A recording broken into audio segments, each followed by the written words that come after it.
오늘 말씀은 마태복음 27장 1절에서 10절까지입니다. 마태복음 27장 1절에서 10절 읽습니다. 새벽에 모든 대제사장과 백성의 장로들이 예수를 죽이려고 함께 의논하고 결박하여 끌고 가서 총독 빌라도에게 넘겨주니라.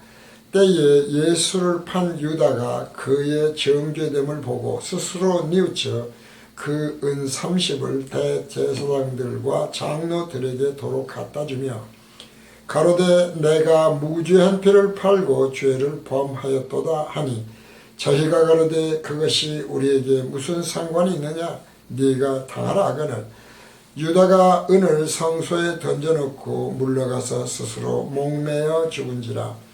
대제사장들과 그 은을 거두어 대제사장들이 그 은을 거두며 가로되 이것은 핏값이라 성전고에 넣어둠이 옳지 않다 하고 의논한 후 이것으로 토기장에 밭을 사서 나그네의 묘를 삼았으니 그러므로 오늘날까지 그 밭을 피밭이라 일컫느니라. 이에 선지자 예레미야로 하신 말씀이 이루었나니 일러스되 저희가 그 정가된 자 곧 이스라엘 자손 중에서 정가한 자의 가족 곧 은 30을 가지고 토기장의 밭값으로 주었으니 이는 주께서 내게 명하신 바와 같으니라 하였더라. 아멘. 오늘은 마태복음 강해 243회 가롯 유다의 자살에서 깨달을 것 두 번째 강의 시간이 되겠습니다. 극소수 늘 말씀드리지만 예수님이 말씀하신 천국으로 인도하는 그 길은 좁고 협착하여 찾는 이가 적다. 세상으로 가는 길은 넓다 말이죠. 그런 말씀하셨는데 어쨌든지 간에 극소수이기는 하지만 복음교실 강해나 강론이 제대로 깨달아지고 그래서 들리고 깨달아지게 되면은 다른 목사님들 설교는 싱겁고 그리고 거기에 거부 반응이 일어나서 못 듣는다는 말을 하는 분들이 극소수지만 있어요. 참 싱겁답니다. 다른 그 목사님들 강의하는 거 보면은요. 그러니까 이거는 결코 무슨 제 자랑이나 복음교실 자랑이 아니라 사도 바울이 증거하는 대로 듣는 것이 허락된 자에게는 정말 이것이 그래서 가끔 이런 말씀 드리지 않습니까? 우리나라의 발효식품 김치가 요즘 상당히 인기입니다만은 이제 그런 것은 말할 것도 없고 뭐 된장 같은 이런 발효식품의 맛을 들리기 시작하면 홍어 같은 경우도 비슷한 경우이죠. 이런 걸 맛을 들리기 시작하면 얘기가 달라져 버린다. 정말 그 깊은 맛을 누가 알려? 처음에 한두 번 먹어보고 어떻게 알겠습니까? 그러니까 복음교실 강해나 강론은 이 듣는 것이 허락된 자가 아니면 그게 들리지도 않고 깨달아지도 않고 그 말이 그 말이네. 맨날 똑같은 말에 이렇게 듣겠지만 만약에 그것이 깨달아지면 듣는 것이 허락된 자로서 깨달아지게 되면 정말 놀라운 기쁨을 준다는 거예요. 그래서 환희를 느끼는 것이거든요. 기쁘다, 기쁨이라는 말이 많이 성경에도 나옵니다만은 혹시 성경 말씀을 마음 깊이 마음으로 깨달아져서 기쁨, 즉 환희를 느끼신 분이 계시는지 모르겠는데요. 저는 성경을 보면서 정말 이런 기쁨의 환희를 느낄 때가 참 많아요. 어떻게 나 같은 사람이 이런 복음을, 이런 진리를 깨달을 수 있었을까? 어떻게 깨달게 하셨을까? 참 감사하다, 은혜롭다. 이런 생각을 많이 하거든요. 그래서 전 시간도 잠깐 말씀드린 대로 이제 예를 들면 어떤 것이냐면은 예수님과 율법사가 영생을 얻는 것에 대해서 영생이 물어보지 않습니까? 내가 무엇을 하여야 영생을 얻으리까? 그러니까 예수님이 말씀하시잖아요. 네가 계명 중에 가장 큰 첫째 계명이 뭐냐? 그러니까 첫째가 하는 계명이 하나님을 마목 힘뜻이라고 저는 외우고 있습니다만은 마음과 목숨과 힘과 뜻을 다해서 사랑하고 네 이웃을 사랑하라 하였나이다. 이것이 첫째가 는 계명이다. 이제 그랬거든요. 그러니까 예수님이 옳다. 그러면 그렇게 해봐라. 자, 무엇을 하여야 영생을 얻으리까라는 말씀. 네 성경에는 무엇이라 기록되었으며 네가 어떻게 읽느냐. 그런 말씀하고도 동일하거든요. 그러니까 무엇을 하여야 영생을 얻는 것이 아닌데 지금 대답은 뭡니까? 이웃을 마목 힘뜻으로, 하나님을 마목 힘뜻으로 사랑을 해야 영생을 얻는다 라고 율법사가 얘기를 하니까 예수님이 그래? 그럼 한번 해봐. 그러면 진리의 일관성이 없지 않습니까? 무엇을 하여가 아니라 어떻게 읽느냐의 문제였거든요. 네가 선을 행해서 뭐 이래서 아니라는 거, 그것은 은혜가 아니고 삭시다. 그런 이야기도 수없이 말씀드리잖아요. 사랑도 마찬가지 아닙니까? 아가페 사랑이 뭡니까? 조건 없이 주시는 거거든요. 무엇인가 조건이 있다면 네가 기도를 해봐라. 네가 거룩하게 살아봐라. 네가 죄 짓지 말아봐라. 네가 헌금 많이 해봐라. 뭐 이런 식의 말씀을 하셨다고 그런다면 율법 잘 지켜봐. 율법을 행해봐. 라고 했다면 그건 은혜가 아니라니까요. 싹시지. 수없이 반복해 말씀드리죠. 그러니까 이런 영생을 얻는 것에 대해서 율법사와 예수님이 나누시는 말씀에서 정론불변의 진리라고 합니다마는 진리의 일관성으로, 복음의 일관성으로 이것이 행하는 것이 아니구나. 행해봐라. 옳다. 그러면 네가 영생을 한다. 그러니까 율법사가 뭐래요? 그래서 자기가 옳게 보이려고 그러면 내 이웃이 누구냐고 물어보잖아요.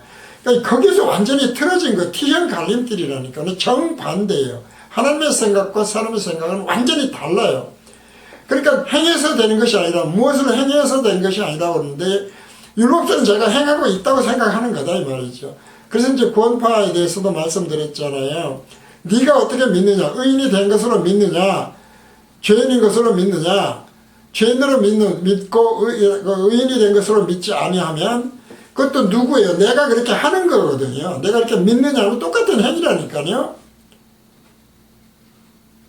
그래서 그것이 깨달아졌을 때 선한 사마리아인에 관한 말씀도 깨달아지기 시작했다는 것이죠. 진리의 일관성으로. 그러니까 결국 뭐라고 그랬습니까? 선한 사마리아인처럼 행해라, 살아라 라고 하는 것이 아니라 너는 할 수 없어 라는 것이었다 이 말이죠.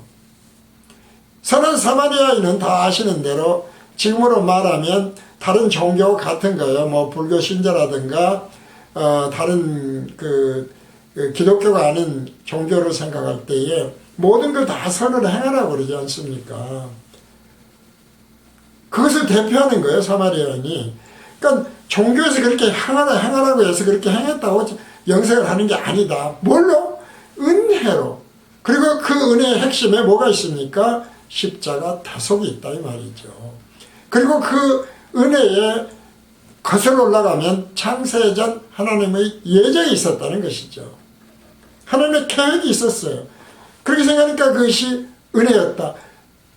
아담과 하와에게 이 우주가 전체는 아니죠. 사실은 지구라고 좁혀 생각할 때 다스려라 라고 했던 것도 아담이 무슨 지구 만들어 달라고 한 적도 없고 우주 만들어 달라고 한 적도 없어요. 그때는 아담이 없었으니까.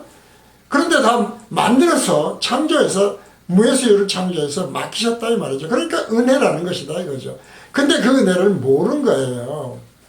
이제 이런 것들을 일관성을 가지고 생각을 했을 때에 바울도 전하지 않습니까? 다른 박지를 뭐 애쓰는 거 이런 것이 아니다. 율법을 행해서가 아니다 하는 이야기가 꾸준히 나오는 것이 똑같다는 것이죠. 자, 그래서 우리가 여기에서 또 하나 반드시 깨달아야 될 것은 정론불변의 진리를 계속 말씀드리는 이유가 그거죠. 그게 뭐냐 그러면 온전성이라니까요. 온전성. 빛이라는 것도 마찬가지라고 했지 않습니까? 빛 가운데 빛이 줄기처럼 비치면 구멍이 있어서 그 안에 얼마나 많은 먼지들이 있습니까? 온전성이라니까요. 그래서 온전한 온전히 죄 없는 자는 오직 하나님 외에는 없어요. 온전한 사랑을 할 수 있는 자도 오직 하나님 외에는 없어요. 그러니까 결론은 뭐예요? 피조물인 우리는 영생은 불가능하다는 것이죠. 그것을 은혜로 가겠다. 이제 이런 것들이 깨달아지면서 선한 사마리아는 나쁘다는 얘기 아닙니다. 죄 안 지려고 노력하는 게 나쁘다는 게 아니에요. 기도하는 게 나쁘다는 게 아니에요. 문제는 어떤 찬양을 하고 어떤 기도를 하고 있느냐, 왜 선하게 살려고 하고 이웃을 사랑하려고 하느냐, 감사함으로, 성령이 행하게 하심으로, 그래서 그것을 믿음의 분량대로, 이런 말씀들이 있잖아요. 이제 이런 것들이었다는 것이죠. 그래서 어쨌든 온전성으로 생각하면 마음과 힘 뜻으로 하나님을 사랑하고 이웃을 사랑하는 것은 불가능하다. 흉내는 낼 수 있어도 라고 하는 것을 짝퉁론을 가지고 늘 말씀을 드리는 이유들이 있습니다. 따라서 만약에 율법사가 영생을 얻는 데에 무엇을 하여야 영생을 얻으리까 했을 때, 그렇게 네가 한번 계명이 뭐냐? 그러니까 자기 입으로 마음과 힘 뜻으로 하나님을 사랑하고 내 이웃을 사랑하라 하였나이다. 한번 해봐라. 그러는데 못하겠습니다. 어떻게 마음과 힘 뜻으로 사랑하겠어요? 어떻게 마음과 힘 뜻으로 이웃을 사랑하겠어요? 불가능하잖아요. 그랬으면 그것을 깨닫고 맞다. 제가 못합니다. 저는 할 수 없네요. 그러면 영생은 저는 영원히 못 얻겠습니까? 그래, 너 얻을 수 없지. 그러니까 내가 너희를 구원하기 위해서 온 것 아니냐 라고 하면서부터 십자가에 대해서, 온전한 십자가에 대해서 0.0001이라도 덜 갚으면 빚이 있는 거잖아요. 그 대속을 하게 된다는 것을 깨닫고 감사하게 되었어야 될 거예요. 그래서 이제 주님을 찬양하게 될 건데, 자기를 자랑하려고 나는 할 수 있다고, 하고 있다고 생각을 했다는 것이죠. 그래서 이런 설교 수없이 저도 듣는데요. 목사님들이 이렇게 총회나 노회 같은 데 가면 정말 하나님을 마음과 뜻과 정성을 다해서 사랑하자 말이죠. 이웃을 사랑합시다. 뭐 이런 이야기 많이 해요. 근데 이미 그것이 율법사예요. 왜 자꾸 율법주의 이야기를 합니까? 그랬더니 하나님이 뭐 자기한테 어떻게 해주고, 교회가 잘 되게 해주고, 무슨 일이 잘 풀리게 해주고, 누가 잘 풀렸고, 그게 다 기복주의다 이 말이죠. 신비주의고. 오늘 말씀입니다. 때에 예수를 판 유다가 그의 정죄됨을 보고 스스로 뉘우쳐 그 은 30을 대제사장들과 장로들에게 도로 갖다 주며 가로되 내가 무죄한 피를 팔고 죄를 범하였도다 하니, 저희가 가로되 그것이 우리에게 무슨 상관이 있느냐, 네가 당하거라 하거늘. 네가 당해라. 우리하고 관계없어. 그거 나 우리하고 무슨 관계 있어. 네가 왜 우리한테 와서 따져? 그런 이야기죠. 그러자 유다가 그야말로 실망을 하고 은을 성소에 던져놓고 물러가서 스스로 목매어 죽은지라. 후회해서 죽었다 그 말이죠. 대제사장들이 그 은을 거두며 가로되 이것은 핏값이라 성경고에 넣어둠이 옳지 않다 하고, 늘 말씀드리지만 우연인 것처럼 보인단 말이죠. 모든 게 우연인 것처럼 보여요.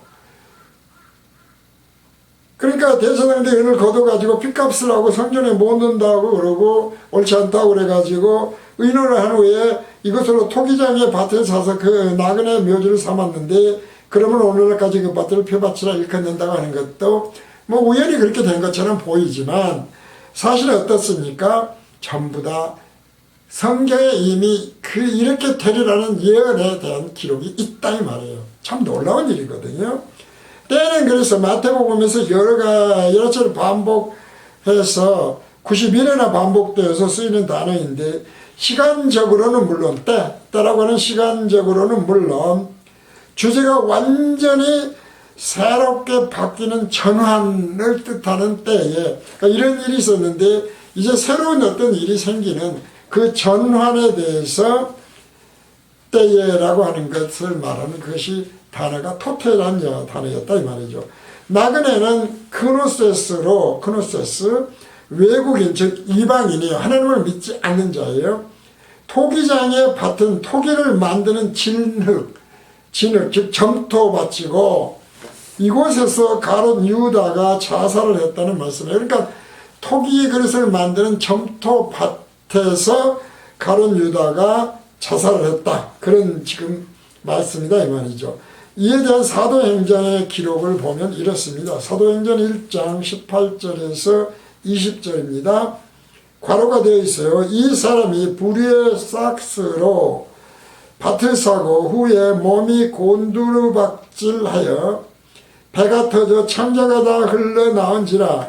이 일이 예루살렘에 사는 모든 사람에게 알게 되어 본 방언에 그 밭을 이르되 아겔다마라 하니 이는 피밭이라는 뜻이라. 시편에 기록하였으되 그의 거처로 황폐하게 하시며 거기 거하는 자가 없게 하소서 하였고 또 일렀으되 그 직분을 타인이 취하게 하소서 하였도다. 이런 기록이 있습니다. 18절 19절에서 원문에는 원래 괄호가 없어요. 그런데 한글 개혁 성경에서 괄호 안에 넣었어요. 이것은 이제 사실 괄호 안에 넣었다는 건 별로 중요한 것은 아닌데요. 왜 괄호 안에 넣었을까? 이 말씀이 원래 성경이 그렇지 않습니까? 아람어로 했어요. 아람어였는데 사도행전은 누가가 데오빌라에게, 이방인인 데오빌라에게 썼지 않습니까?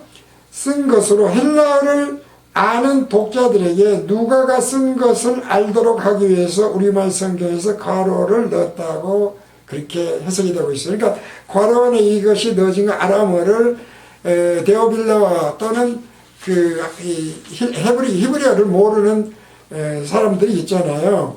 성경을 보는 디아스포라들까지를 포함해서요. 이런 사람들이 이것은 누가가 집어넣은 것이다, 설명을 넣은 것이다 라는 것을 알게 하기 위해서 괄호 안에 넣었다. 이제 그렇게 되어 있습니다. 본문 말씀입니다. 이에 선지자 예레미야로 하신 말씀이 이루었나니 일렀으되 저희가 그 정가된 자 곧 이스라엘 자손 중에서 정가한 자의 가격 곧 은 30을 가지고 토기장의 밭값으로 주었으니 이는 주께서 내게 명하신 바와 같으니라 하였더라. 토기장이라고 그랬는데 토기장사가 아니라 진흙밭이었다. 토기를 만들기 위해서 그릇을 만드는 사람들이 그것을 가지고 있어서 토기장의 밭이다. 이제 그렇게 얘기했다고 그 말이죠. 9절에 이에 선지자 예레미야로 하시는 말씀이 이루어졌다라고 되어 있는데 은 30은 스가랴서에 분명하게 있어요.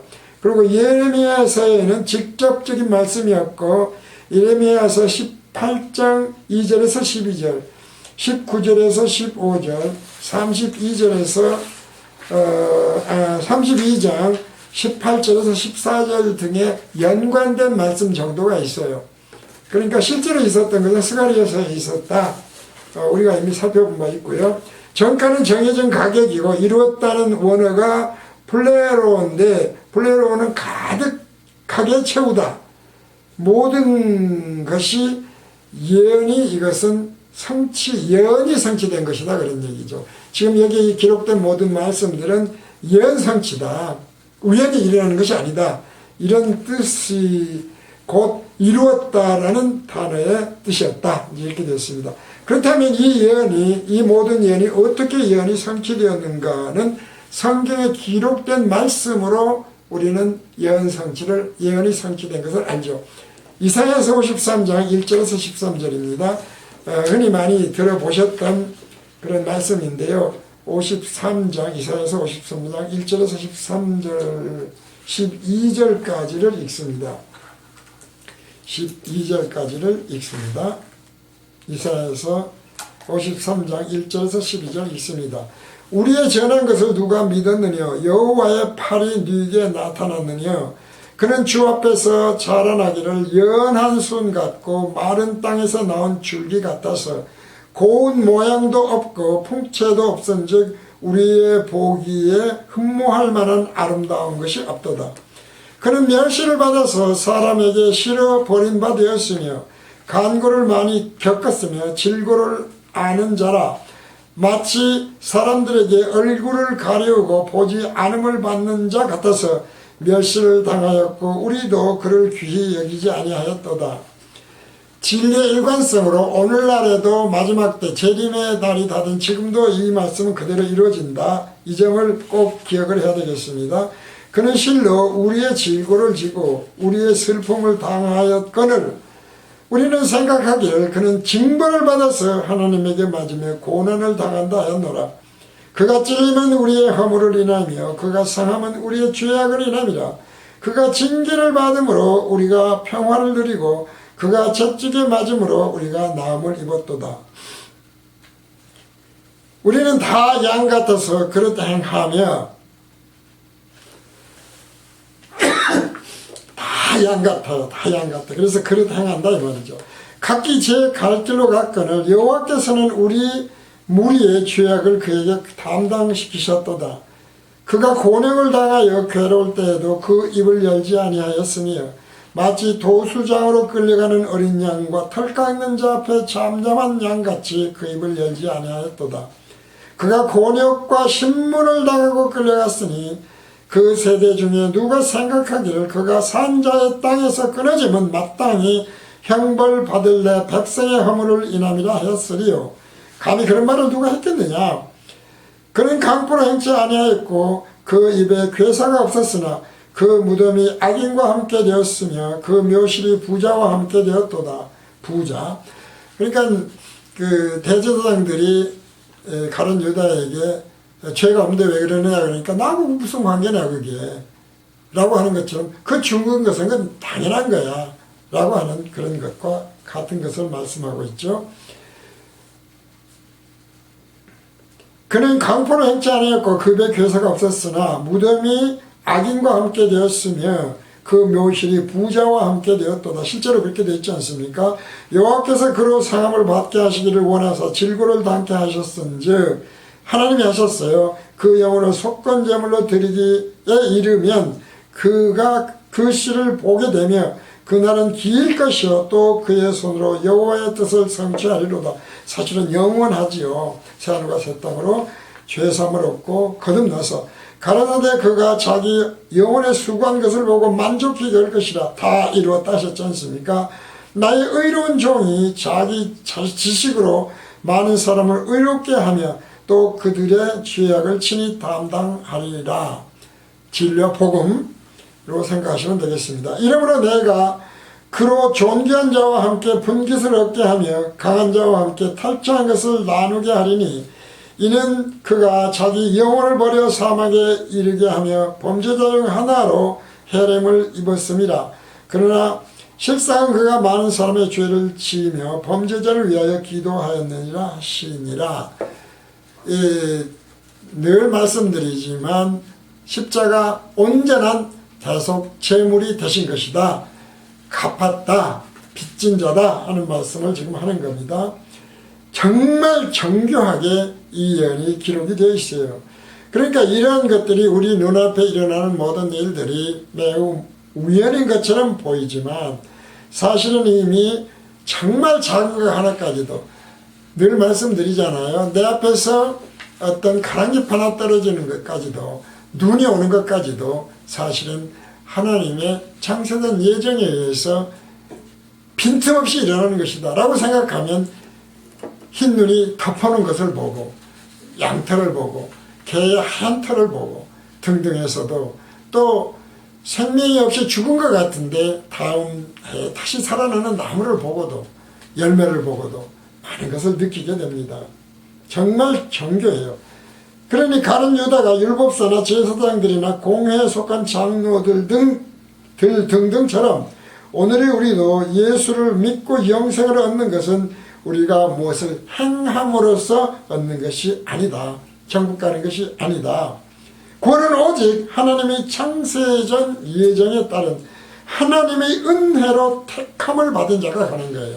우리가 중간에 뭘 해서 어떻게 해서 뭐 믿어서 되는 게 아니라 하나님이 택한 자예요. 그 택한 자를 어떻게 알아요? 이런 것이 들리냐 이 말이죠. 온전한 은혜가 진정한 사랑이 정말 조건 없는 사랑이 무엇인지 싹시이 아닌 선물이라고 하는 은혜가 무엇인지를 깨닫는 것이다 이런 얘기죠. 이런 것들이 온전히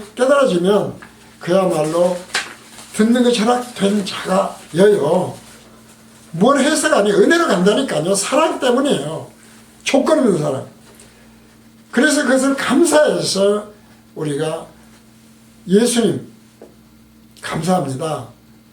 예수님의 자녀된 자가 이렇게 살면 안 되겠죠. 그래서 하나님 것인데 그 중에 다 쓰고 극히 일부입니다마는 헌금을 하게 되는 거고, 하나님의 자녀로서 행하고 이런 진리와 복음을 증거하고 그런 것이 사실은 전도다 이 말이죠. 내가 전도를 해야 하나님이 기뻐한다가 아니라 전도할 수밖에 없게 되어지는 거예요. 헌금할 수밖에 없게 되는 것이다 이런 얘기죠. 다수동태요. 그래서 그 핵심에 늘 말씀드리지만 십자가 대속에는 온전한 재물, 도색재물이 대신 예수 그리스도가 되신다. 피값이 있다. 그래서 2000여 년이 전에 예수님이 십자가에 죽으신 예수님에 대해서 2000여 년 후 지금 태어나 살고 있는 사는 우리가 예수님을 위해 할 수 있는 것은 뭐가 있어요? 없어요. 아무것도 할 수 없어. 도대체 우리가 예수를 위해 할 수 있는 것이 자체가 없어요. 그래서 왜냐하면 모든 것이 다 하나님 거고 하나님의 은혜예요. 하나님이 그렇게 해놓으신 거예요. 그래서 이것을 깨닫고 감사할 때에 헌금도 얼마나 내는 게 부끄럽겠어요. 다 쓰고 조금만 내는 거 아니겠습니까?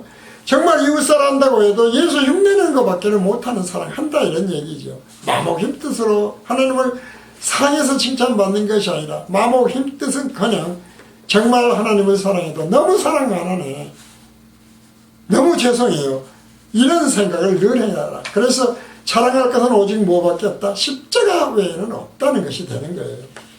이런 것들을 우리가 오늘 생각하면서 주님 앞에 늘 부끄럽고 감사하고 그래서 그것을 찬양할 때에 그저 진정한 겸손이 돼요. 목이 곧은 자가 아닌 자가 된다는 것입니다. 그러나 나를 하나님이 자기 백성이라 하시고 그리고 자기 자녀라고 하시면서 어때요? 나중에 하나님의 자녀로 기업물까지 주신다잖아. 영생만이 아니라.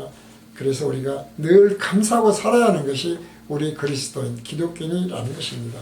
오늘 강의 마태복음 강의 243회 가롯 유다의 사살에서 깨달을 것이라고 하는 것은 이것으로 모두 마칩니다.